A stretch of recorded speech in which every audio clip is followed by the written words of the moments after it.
Look, it's my name! Not just my name, but Christopher Paolini's name in an elegant scribble. So, as you might have guessed, on the 28th of September I got to meet Christopher Paolini, author of Eragon, eldest Brissinger, and the soon-to-be-published Inheritance, which is out on the 8th of November.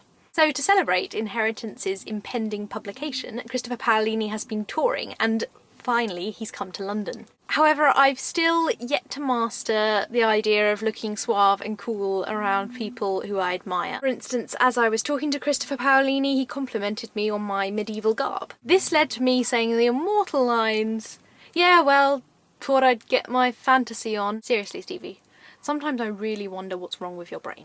Anyway, really looking forwards to Inheritance. I have a bit of an excerpt if you'd like to hear it. The sound was stabbing, slicing, shivering, like metal scraping against stone. Eragon's teeth vibrated in sympathy, and he covered his ears with his hands, grimacing as he twisted around, trying to locate the source of the noise. Saphira tossed her head, and even through the din, he heard her whine in distress.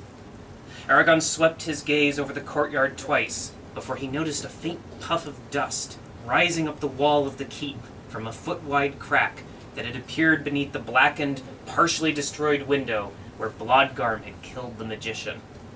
As the squeal increased in intensity, Eragon risked lifting a hand off one ear to point at the crack. "Look!" he shouted to Arya, who nodded in acknowledgement. He replaced his hand over his ear. Without warning or preamble, the sound stopped. Eragon waited for a moment, then slowly lowered his hands, for once wishing that his hearing wasn't quite so sensitive. Just as he did, the crack jerked open wider, spreading until it was several feet across, and it raced down the wall of the keep. Like a bolt of lightning, the crack struck and shattered the keystone above the door to the building, showering the floor below with pebble-sized rocks. The whole castle groaned, and from the damaged window to the broken keystone, the front of the keep began to lean outward. "Run!" Eragon shouted to the Varden, though the men were already scattering to either side of the courtyard, desperate to get out from under the precarious wall.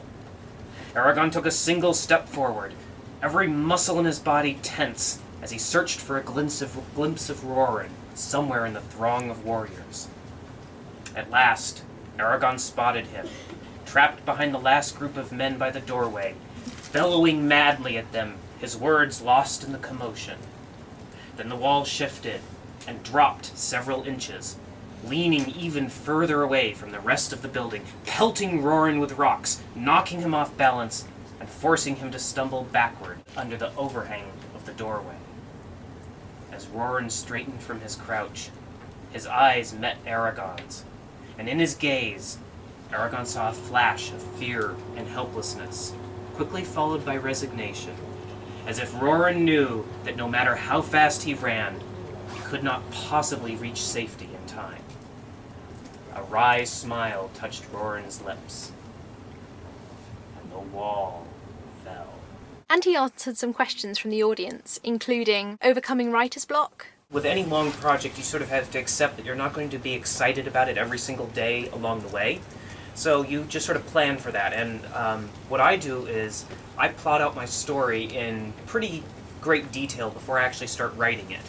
And that allows me to avoid getting stuck on the page saying, okay, what happens next? The next one is making sure that I take regular breaks if possible. So, take walks, be with my family, sort of rejuvenate my creative energies whenever I can. And lastly, it's writing about things I'm really, really, really interested in. And, I like dragons. And giving some further recommendations for reading. Any more recommendations and what books inspired me to write? How long do you have? Well, let's start with the big ones.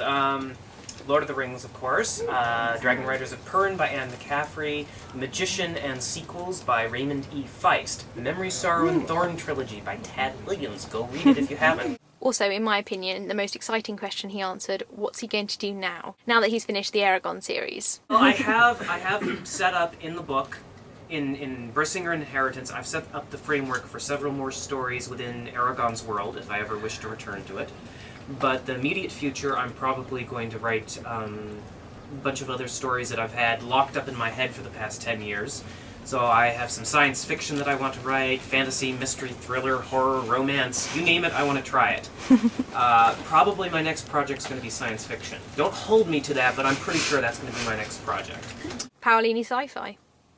Wonder how that will go. He also answered a question for my YouTube channel specifically. My question was, which of all the characters he's written would he most like to meet? And here you can see his answer. Oh boy, I'd be scared of meeting my characters because they would probably want to cause me bodily harm for all the horrible things I've done. As the god of their world. But I think I would most want to meet Saphira, of course. I think she's the heart of the series, and She wouldn't kind of flame you. I would hope not. I think she has a little more restraint than that, although she might maul me slightly. I also have a lovely picture of me and Christopher Paolini together. I'm not sure what it is, but in all my pictures with me and authors, I seem to look quite witchy, as if I'm about to pounce upon them and like eat their brains or something. Anyway, tell me in the comments down below if you've read any of his books, which one you've liked best, and if you're looking forward to Inheritance. Otherwise, tell me if you're planning to try and grab him on any of his tour stops. It's not just signed to Stevie, it's signed to Stevie! Exclamation point.